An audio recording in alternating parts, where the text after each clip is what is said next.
We are one sleep away from the Women's World Cup. Kicking off down under, our Canadian women, who are ranked 7th in the world, get started tomorrow night when they face 40th ranked Nigeria. To get you set, it's the voice of Canadian soccer, lead commentator for One Soccer, Burlington native, Gareth Wheeler, friend of mine, former co-worker. Great to have you on the show, Wheels. Good to see you. Great to see you, pal. Yeah, looking good, doing a great job. Really proud of you. You're just crushing it in the place that I was born, the beautiful city of Hamilton, Ontario. Awesome, man. Well, back at you too. "Oh Canada, oh baby" has become your slogan for following our World Cup when it came to the men, but also now we're on to the women. And listen, our women are the Olympic gold medalists, but for some reason they don't seem to be getting the respect heading into the World Cup. Why is that? I think there's a number of reasons. I think the respect is actually quite adequate based upon how they fared at the World Cup. They were knocked out in the round of 16 in 2019, losing to Sweden in a home World Cup, lost in the quarterfinals to England. Aside at that time, Canada was probably better then. You can say other than that magnificent Olympic run where they almost caught lightning in a bottle. It's a little bit of a different competition. Some of the best teams weren't in it, Germany and France, but it was a magical run that captured the imagination of this nation. But other than that, with arguably the greatest player ever in the world's game in Christine Sinclair on our side, you can actually make the argument that Canada's maybe underachieved over the years. So this is good in all likelihood. I mean, Christine Sinclair's 40 now.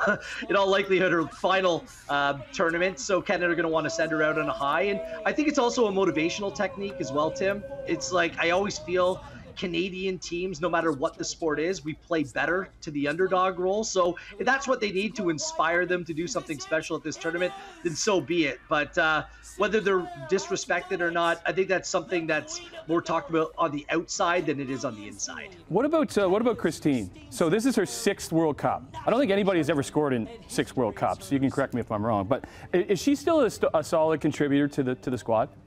It's her and Marta of Brazil. Both of them just incredible, but Christine is the greatest goal scorer in international soccer history.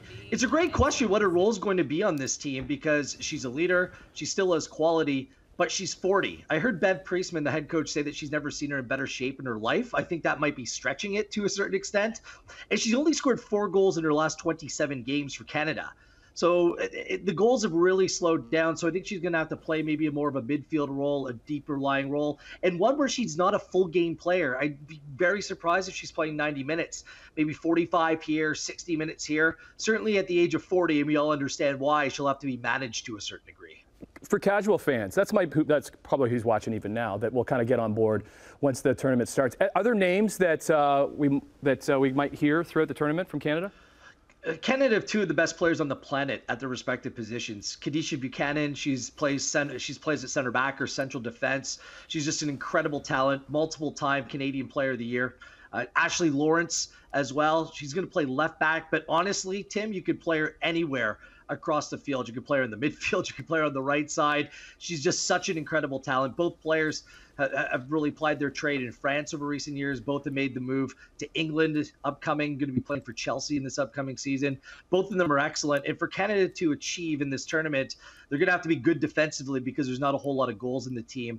Also, one other mention, Jessie Fleming of London, Ontario, a phenomenal talent as well. But late last night, I mean, or early morning, however you want to look at it, she wasn't training, and now there's some doubts whether she's going to be able to go and be able to start Canada's first game, which will be Thursday night, 10:30 p.m. against Nigeria. So that's a little bit of a concern as well. So there is some really good players in this team, but we'll see if they can come together. There's some injuries in this Canada team as well, which maybe kind of affect maybe the way that people are perceiving them heading into this tournament. That's the thing, too. It's down under. The times get all screwed up. You know what I mean? Like, what day is it? When is it? When's the games? Yeah. So it starts tomorrow night against Nigeria. And Tim, it's winter. It's winter in Australia as well.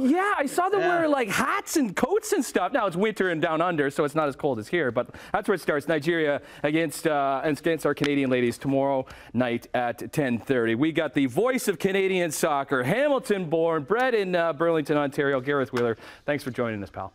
Please say hi to Bubba for me too, okay? Will do. Will do. Awesome. Cheers, man.